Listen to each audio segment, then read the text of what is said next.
witches! Welcome back to my channel. I have Jinx here with me today, and we are going to talk about the new moon in Scorpio, which is coming up actually tomorrow, and I sincerely apologize for how late this video is coming out. Again, just another week of chaos, and I really thought all of this would stop when Mercury retrograde ended, but alas.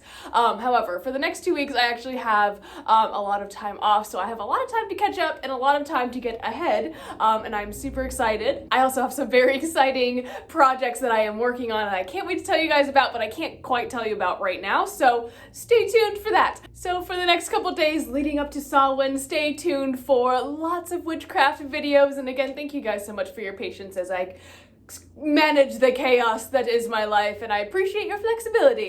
Now today it is time once again to talk about a lovely lunation that is the new moon in Scorpio, and I'm so incredibly excited to be celebrating this one, and I hope that you guys will join me on Patreon for our private group ritual. We'll be focusing on the element of water, and we'll be engaging with some emotional healing, so be sure to visit with us at 8 p.m. on October 25th. I'll see you guys there. Now this new moon will be occurring on October 25th. However, if you are one of my friends joining me from Australia, it might actually be on the 26th, just due to time zones. Now, because this new moon falls in the sign of Scorpio, it brings about this energy of deep and thought-provoking change within ourselves.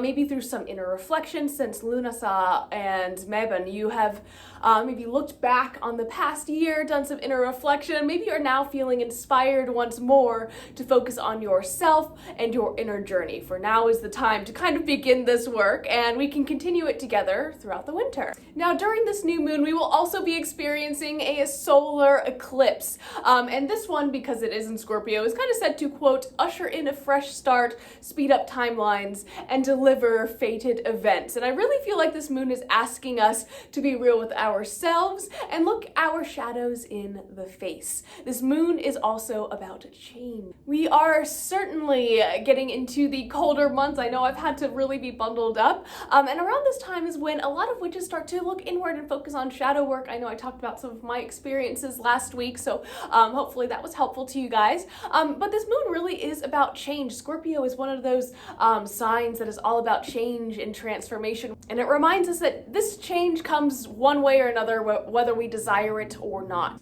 Now, due to this solar eclipse, there might be some witches who choose not to practice during this lunation, and that is totally fine. Now, Tuesday's eclipse is a partial eclipse and will only be visible in parts of Europe, North Africa, South Asia, and even parts of China, which is super cool. And I really believe it is completely up to the practitioner as to whether or not they want to practice or do not want to practice. So I will be holding space over on Patreon, but there's not actually any ritual work that you will have to do.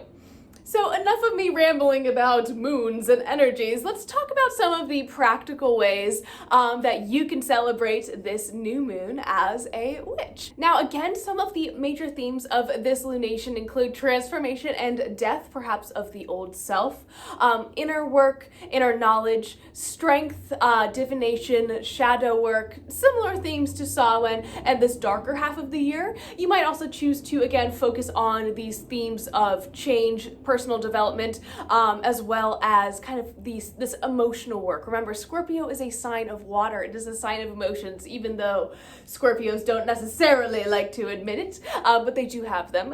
No, I'm just kidding. But it is something that I want to remind people of, so if you are feeling a little bit emotional, don't worry, it's just because the moon is in a water sign.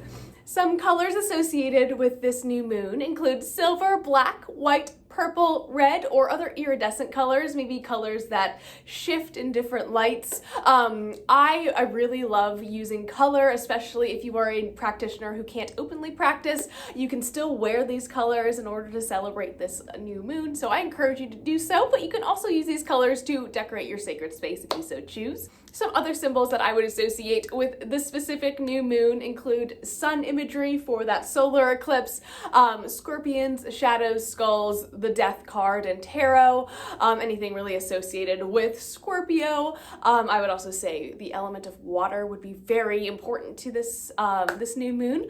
Some herbs you might want to consider using in your witchcraft include cactus, thistle, marigold, frankincense, sage, seasonal foliage, so whatever is around you right now, as well as herbs associated with the element of water. And then of course for crystals, we have the intensity of that sign of Scorpio, so I would recommend using crystals such as obsidian, black tourmaline, bloodstone, jasper, onyx, anything that is really like either dark, so like a black crystal, or something that perhaps is red or perhaps is associated with that element of water, again for the sign of Scorpio. Now, if you are choosing to practice during this new moon, here are some things that you might want to focus on, but again, your practice is your own.